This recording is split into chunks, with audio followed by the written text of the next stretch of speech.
Grant season is currently upon us, and I've been spending a lot of time helping colleagues, providing feedback, providing suggestions for improving their grant proposals. And today I wanted to share a few of those practical tips with you, particularly on how to make your grant proposal as compelling as possible. Now, I should state that I can understand that a lot of academics are somewhat sad that they feel the pressure to pitch and sell their work. I guess the point of this video is that we can do two things in parallel. One is we can continue to provide feedback and work on making the systems by which we allocate resourcing better and more appropriate and fit for purpose. But at the same time, we can provide advice and input for individuals who are working in the current system on how to maximize their chances as well. So in this video, I'm going to go through a few components of what make for a compelling grant proposal. Obviously, different grant funding schemes will have slightly different rules, but a lot of the principles I'll talk about today should be fairly universally applicable across all of these schemes. I'm going to go through some of the components that make for a really compelling grant. You will not be able to tick all of these boxes at the same time for most grants that you write, but thinking about them will be a good developmental process for refining and improving the quality of your grant nevertheless. All right, let's get into it. So the first thing you need for a compelling grant is you need an interesting and important problem that your proposed research is going to at least partially address. One of the key things to remember with problems is that not all problems are equal. First, there's the obvious. There are problems that are widely considered to be particularly important or particularly impactful, and those problems will often get priority in terms of what is funded. These could be things like climate change, they could be things like defense or cybersecurity. It really depends on your particular country and the context of how your research body is set up. So there's the general importance. But what is also not equal about problems is the sense of urgency and the sense of change regarding the problem. So problems that are rapidly increasing in scope or impact are sometimes or often much more compelling to address than a problem that has been around forever and hasn't really substantially changed. If your problem exists in the research field in a set of methodologies or techniques that you're seeking to improve on, an example of increasing significance and importance is that those techniques are now being relied on much more heavily in society or industry or in government, and the shortcomings of those techniques which were previously tolerated are suddenly much more important and urgent to address. So showing when you can that the problem is growing in significance and magnitude, growing quite rapidly, will provide that sense of urgency and immediate relevance compared to the gazillion problems that always exist in our world today. Another way of conveying the sense of urgency is if the problem has previously had methods or mitigation measures, and that for whatever reasons those mitigation measures are suddenly becoming much less effective. That conveys that the problem again is becoming more significant and our ability or means to deal with it is actually reducing, hence the need for the research that you're proposing in your grant. Even if a problem is increasing in severity or significance, the rate at which it is increasing is also relevant to discuss in some contexts. So there are situations where a particular problem is going to demonstrably reach a critical threshold or tipping point, at which point there is a runaway effect and its effects, the dramatic effects or negative effects of that problem, run away very rapidly. Again, signifying the importance that this needs to be addressed or dealt with now. Now, a lot of the problems that you detail as context for your proposal will be known to the people assessing your proposal, at least at an intuitive level. If you work in a very niche, very specific field, you will have to spend some time explaining the problem, especially if it's being assessed by non-experts. But generally speaking, the people reading your proposal will have at least a vague intuition about the problem domain that you specify. The key and most important question you need to answer is a really aggressive one, but it's also a really good one for thinking about how to pitch and compose your proposal. Here is that question. If this is such an important problem, why hasn't it been solved already?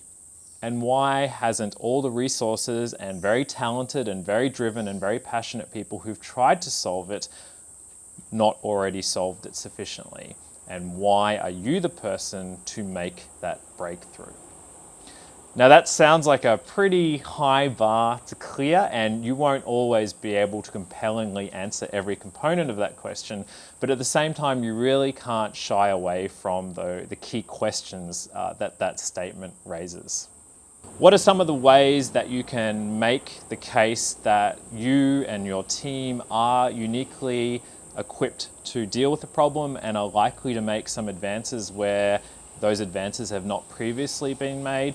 It could be the availability of new techniques or methodologies that have only recently come onto the scene, preferably ones that you are expert in.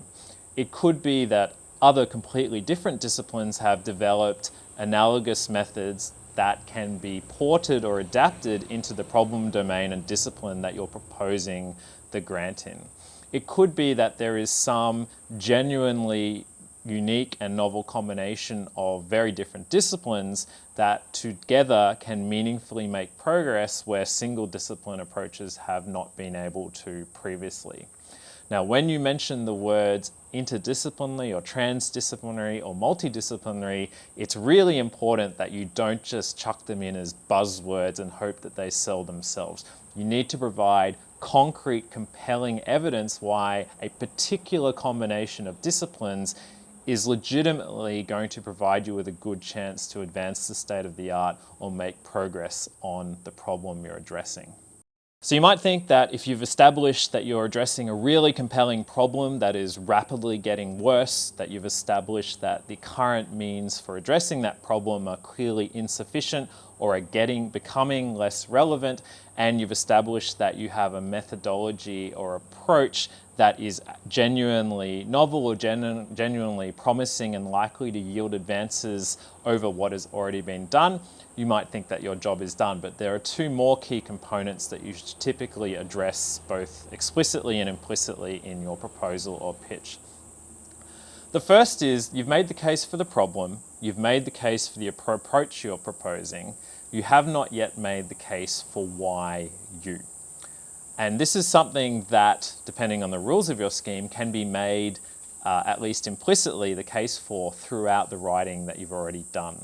So in proposing the unique methodology or approach, you can allude to the fact that you've spent the last 5 years or 10 years or 20 years working to become the world's expert in that particular approach or combination of approaches.